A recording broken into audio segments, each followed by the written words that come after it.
my motivation here? To be two-dimensional. America's Next Drag Supermodel. That's probably copyrighted. Yeah, probably. Yeah. Oh well. Anyways, bye! Welcome back, everybody. It's Shea and Fisher, and today we're going to be reviewing The Suicide Squad. So we have about 4 major categories that we want to go over. We're going to talk about the overall story, the returning characters, new minor characters, and new major characters. So let's break down the overall story. Now, before we begin, we are going to be covering some major spoilers for the movie. So if you want to watch the movie and be surprised, don't watch this video because major spoilers.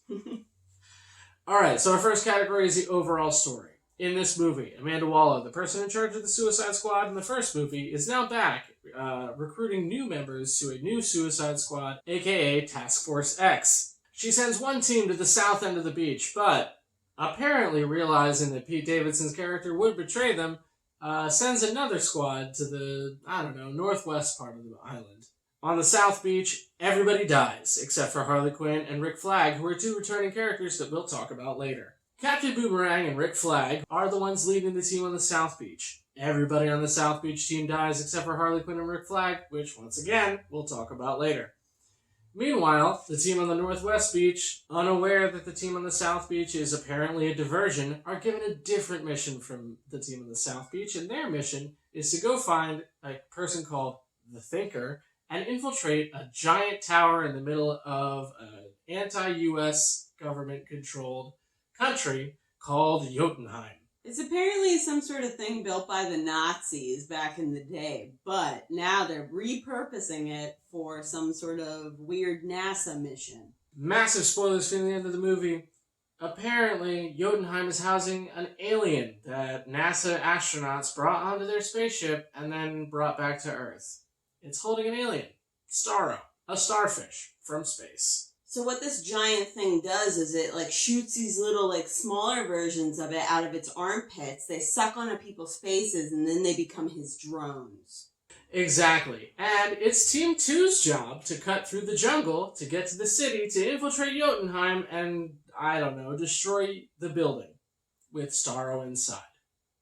Yes. But along the way, Amanda Waller discovers that Rick Flag and Harley Quinn are alive, and Team 2 is tasked with the new mission of rescuing Rick Flag, who is now sided with local loyalist soldiers who want to overthrow the government. And they are now going together to the capital to take over the government and also destroy Jotunheim. It's a little bit, they wanted to throw a political angle in here and it got a little bit lost. But everybody makes it to the capital. Their new job is to rescue Harley Quinn in addition to destroying Jotunheim and destroying the starfish. But while they're inside Jotunheim, it's revealed that new character Peacemaker's job is to take all of the data from that building that reveals that the U.S. was involved with capturing and experimenting on Starro and destroying it so that no one ever knows that the U.S. was involved. And in addition to experimenting on Starro, they're also experimenting on human beings. Right. The Thinker has been experimenting on the effects of the armpit starfish on human beings to see what kind of control they exert and how that could be used by the U.S. government. So all in all, it's really bad for everybody. Yes. Let's talk about some returning characters very briefly. As we mentioned before, Captain Boomerang is the one who leads the team on the beach, and doesn't go so well for him. After fighting with his team for about, 45 seconds, he gets destroyed by the rotor blades of a helicopter. Yeah, it's really sad. He's skewered with a bunch of wood. It's upsetting. Yeah. He did manage to kill a bunch of people, though, with his boomerang beforehand, and they were pretty effective. Yeah. Pretty effective kills. Yeah. So. He's got a glowing boomerang in this one. I don't think he had that in the last one. I don't know. This one seemed to be way more, it could cut through flesh and bone like butter. Yeah. So. Returning character number 2 is Amanda Waller, the person who is in charge of Task Force X, aka Suicide Squad. Yes. She's a fucking horrible human being. Now, my opinion is, in the first one, she thought, okay, we can, reuse these people who have done bad previously to do good now. But in this one, she's gone a little bit power hungry and has gone kind of off the deep end. This woman is like truly evil. Yes. She threatens Idris Elba's character Bloodsport with sending his daughter to prison if he doesn't cooperate. Yes. And I think goes so far as to threaten to kill her. Also, at one point during the end of the movie, which at this point you already know that this is a spoiler alert, she is willing to basically kill all of them, even though they have decided to save this small island and all of the inhabitants. They have gone off the grid, so to speak, and she is willing to detonate those little like bombs basically that have been implanted in the backs of their heads, instead of letting them do this one good task. So yeah, she's gone off the deep end. Her underling, Rick Flag, is our returning character number 3. Rick Flag is part of that initial South Beach team that just about gets slaughtered. He's captured by loyalists on the island. He decides to help them since their goals align.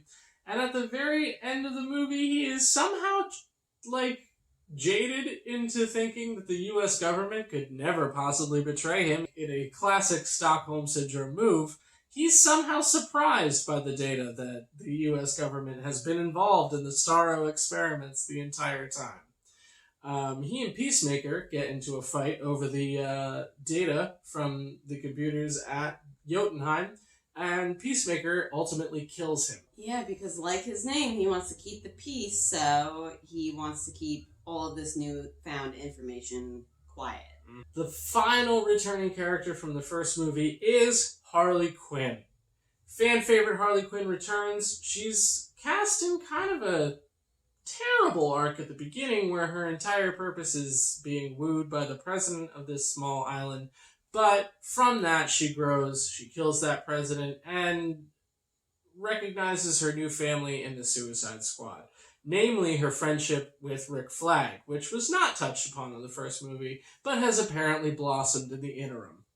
Also, another thing that I think kind of doesn't really need to be mentioned, but I'm going to mention it, is that costume-wise, they took a way more, like, traditional Harley Quinn approach.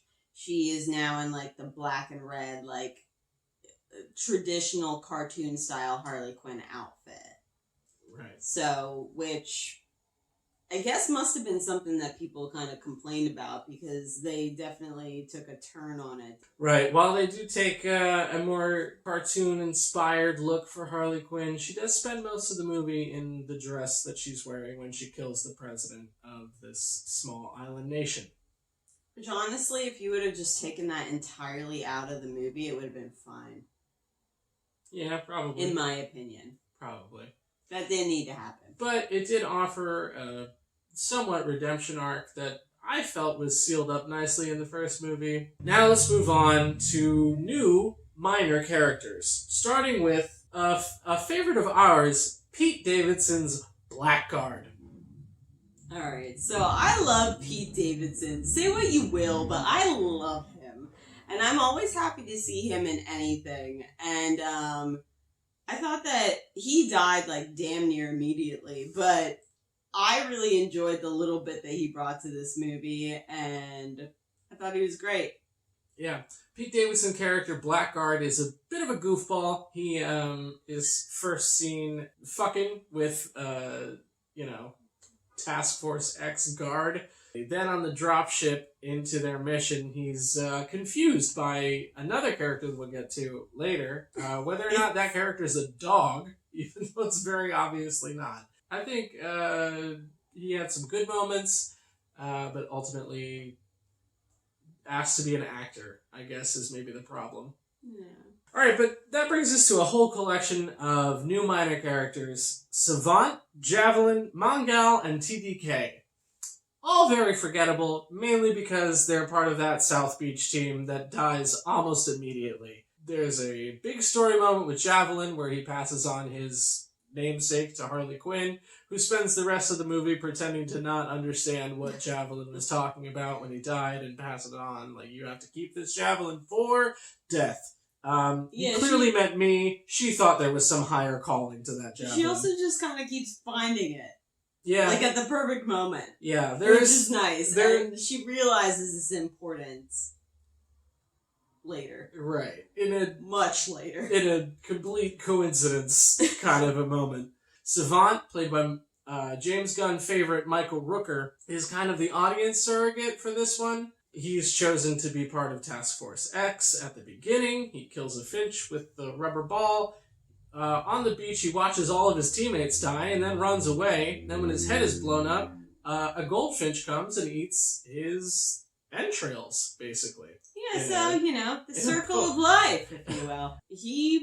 I actually kind of hoped more for that character. I mean, in my opinion, everything was kind of bad about it, even his wig. His wig was horrible. It looked like a wig. Yeah. You went to the trouble of casting Michael Rooker for it. I don't know why they kind of made it. First off, I don't know that he's had more than 2 lines. 4, maybe. Yeah. But the dude's really talented, and I thought that it was the role was kind of wasted on him. That brings us to our next character, Mongal, who is an alien, and that's about all we know of her, because her first line in the whole movie is, "Don't worry, Flag, I've got this." She then jumps onto a helicopter and immediately burns to death. It's kind of a bit of a bummer because she looked really, really cool, in my opinion. I'm always kind of one that is, like, really stoked when there's, like, cool-looking, like, female characters in movies because, like, oftentimes they're just sort of, like, the hot one that doesn't really do much. And I was really hoping a lot for her, but it did not happen. TDK is another member of that South Beach team. TDK tries to, I guess, hide the meaning of TDK, but it turns out it means the detachable kid, because this motherfucker is an action figure who can pop his arms out, send them at these soldiers, and is otherwise completely useless. Get this, though, like, they're not, like, super, super strong human arms. They're, like, normal fucking arms. So, like, he's just slapping the enemy. So I really liked that he was in this movie because I thought it was fucking hilarious. It was stupid and useless, but I thought it was great. Yeah. I cannot imagine why Amanda Waller would think, yeah, this guy seems like he's up for it. Well, that kind of brings us full circle in the South Beach team, because the last member of the new characters is Weasel, who is a fucking 5.5 foot tall, just anthropomorphic weasel. Who I loved. His first line in the movie was, "Ha!" And I thought he was fantastic. And I wanted to see more of him, and I was really upset that he kind of got off so soon. Yes, Weasel is fucking gross and really horrifying to look at. Mocapped by director James Gunn's brother Sean, they push him out of the helicopter at the beginning of the mission and immediately question, does Weasel know how to swim? Yeah, because they dropped him into the ocean, and Duke can't swim. Yeah, he immediately starts drowning. Savant pulls his corpse from the ocean and drags him to the beach, and then all of his teammates die. He's just horrifying. Yeah, and all of his teammates are very kind of, like, weary of him. But yeah, he's just coughing and wheezing the entire time, and it's very clear that he is not going to be helped to anyone. Yep. But I love him because he is just really bizarre. Yeah. Yeah, at one point he's literally just licking a window. Yeah.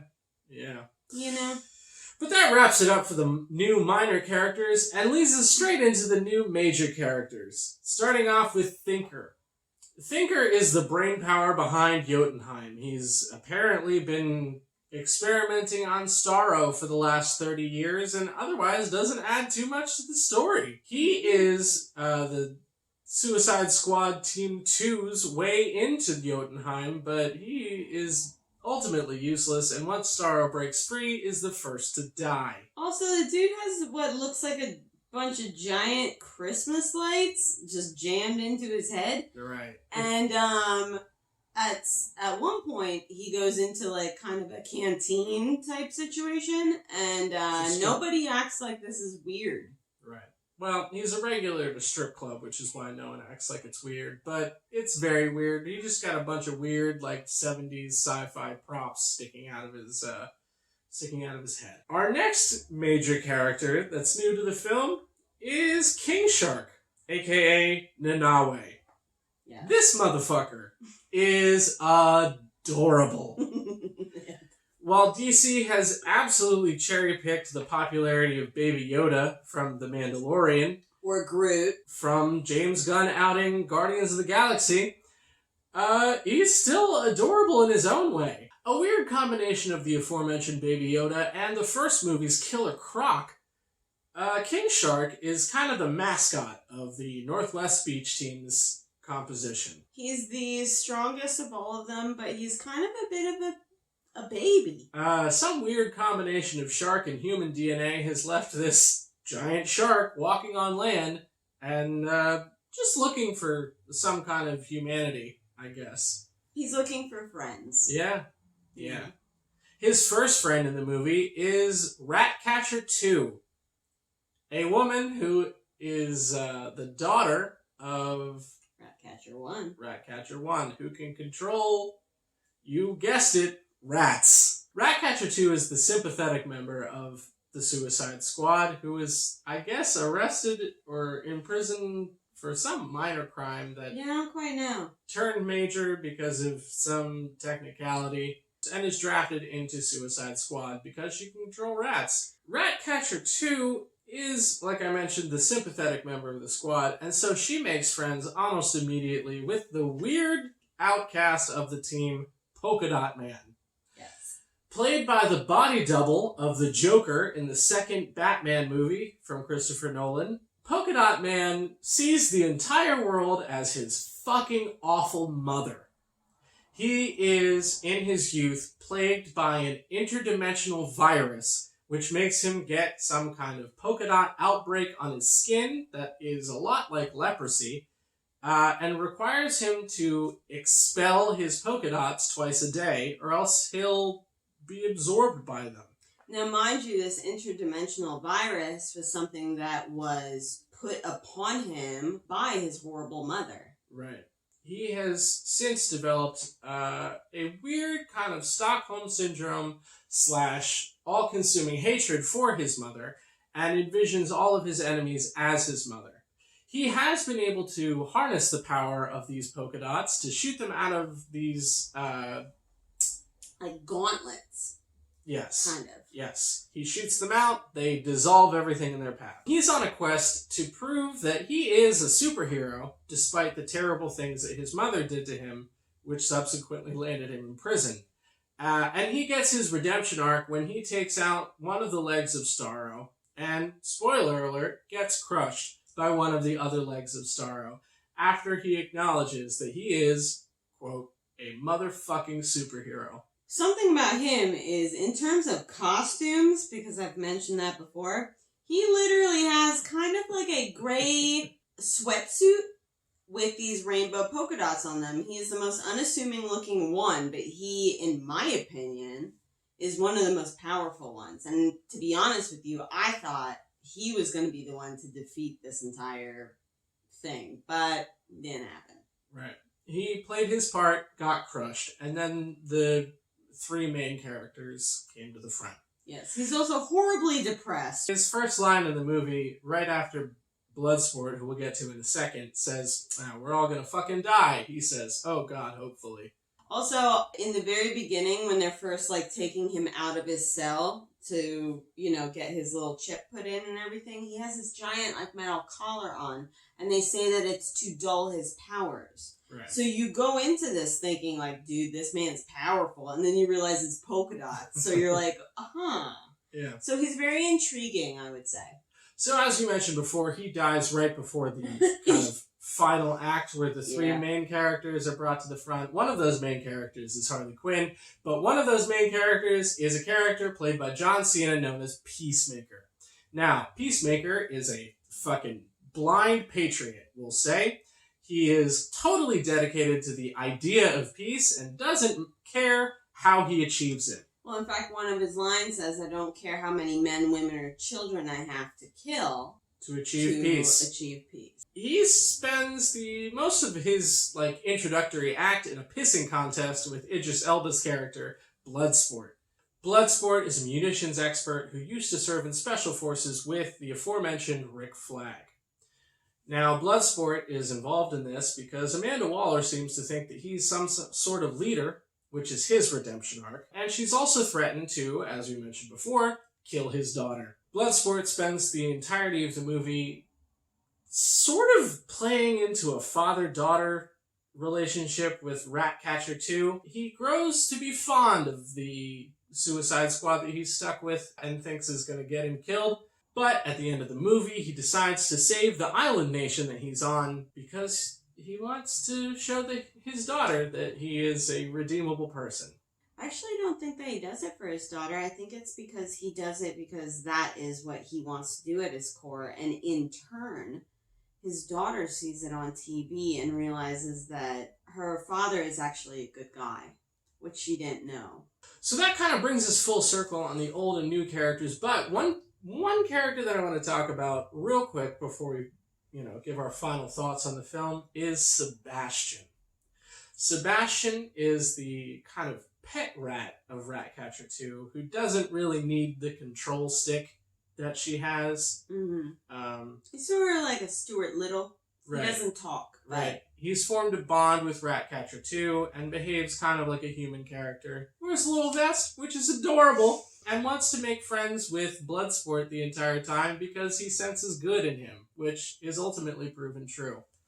Sebastian is arguably the greatest hero of the film. He puts himself in harm's way for a stupid human more often than not, and is leading a pack of rats at the end of the movie that ultimately takes down Starro. Sebastian was my favorite character. Yeah, I love Sebastian. I used to have a rat named William, and I hope that this movie brings to people's attention how wonderful they are, because they really are incredible. Like many people who have fear of rats, one of the main characters in this actually has a tremendous fear of rats, so it's kind of like a cool thing there. That's true. Sebastian, like I mentioned earlier, takes a liking to Bloodsport because he senses good in him. And the two of them are kind of bonded then because of Idris Elba's fear of rats. At the end of the movie, Sebastian curls up in Idris Elba's lap on the way home, and Idris Elba is seen being very anxious as this rat is resting on his leg, but shows the beginning of overcoming his fear by petting Sebastian as he sleeps. Yes, and it's like the sweetest thing ever. It is. Yeah. I think a lot of people are going to become rat fans after this. I think honestly. That's true. All right. Final opinion on the movie. Okay, well, I thought that the first one was okay, and I thought that they could have done better, and because of how social media works, a lot of people kind of put their opinions out there. And I think that James Gunn took everybody's suggestions and criticisms and everything to heart and created a movie that I think is better than the first one. It wasn't like an art piece or anything. It doesn't make you think. But I thought it was a really fun movie that had some really great characters and some great character arcs, and I thought it was really great. I enjoyed it a lot. Yeah. I thought it was a very fun watch, and I think the key word there is fun. Like Fisher said, it doesn't make you think, it's not an art piece, but I think James Gunn took some source material and made it very enjoyable in the same way that he did with Guardians of the Galaxy. That being said, I do think that the kind of tone of the story followed very similarly to that movie, and may have been a little too one trick for James Gunn, but still, it was a fun action movie romp, and it did have some solid character development to it. So I think as a superhero movie, which I believe is a different scale than regular movies, I would give it a 7 out of 10, I think. Yeah, I agree. Yeah. Question for you. Yeah. If there was one thing that you could change about this particular movie, what would it be? The use of Pete Davidson. I think Pete Davidson is very funny as an improvisational person, and I think that he was not given enough leeway in the movie to make his character his own. Now, that could have been, due to cuts or, whatever, because his character, not very important, so he would be the first to go. But I think that he was underutilized in the role that he was given. Mm-hmm. How about you? All right. Well, I agree with you. But one of the things, and this is going to seem so minor, but the giant starfish is blue and pink. Mm-hmm. And is very much like cotton candy colors. And to me, it wasn't very, like, scary. Like, I wish it would have been, like, brown and yellow or, like, green and orange or something like that. It just wasn't... I just wish the coloring on that would have been a little bit better. Love that the things came out of the armpits, though. That was great. I don't think that Sarah was meant to be scary, but I do agree that the pink and blue was kind of... Yeah. I don't know. It made it too... It's too comic-y. Yeah. Yeah, too fun. I really, I did enjoy, though, that they did make kind of a couple of references as to that, like, this starfish did not want to be here and was just mad that it was here. But yeah, coloring-wise, it just wasn't scary enough, you know? It looked kind of like one of those, like, cushy things that you buy at, like, the checkout counter at, like, your... Right. Local pharmacy / photo processing place. Right. And children's arcade prize. Yes. Yeah. But I don't think it was meant to be scary, but at the same time it could have maybe been different colors just to I don't know, lend some seriousness to that. Yeah, I mean, art. cotton candy colors is not very, like, you know. Right. But exactly. I don't think that this being was supposed to be horrible, to be honest. I think he was supposed to just drift off in outer space and just enjoy his life. And then, you know, humans decided to do whatever they did. Right. Well, his final lines was like, I was very happy to just look at stars while I drifted along. And I think that was kind of reflected in his arc, was that wasn't an evil being. It was just somebody who wanted to do one thing and was pulled from that to do something they didn't want to. Yeah, exactly. And, yeah, you know, so it got pissed. I don't think that he was a villain. I think that he became one because of what was pushed on him. Right. So, all right. Yeah. All right. So, all in all, that is our thoughts on the Suicide Squad. Yes. So overall, a fun romp, worth the watch. Not gonna make you think though. So it's in theaters now and available on HBO Max until September 5th. So you can stream it there or go see it in theaters. Yeah, check it out if you want to. It's fun. Yep. You know, maybe don't let young children watch it though, because there is some like gory bits in there. That's true. That is something we didn't touch on. It's a very bloody, graphically violent movie. I mean, Pete Davidson's face gets shot off, and you see it like, you know, it not for younger children. Yeah, exactly. So. All right. Well, that's it. See you next time. Bye. Bye.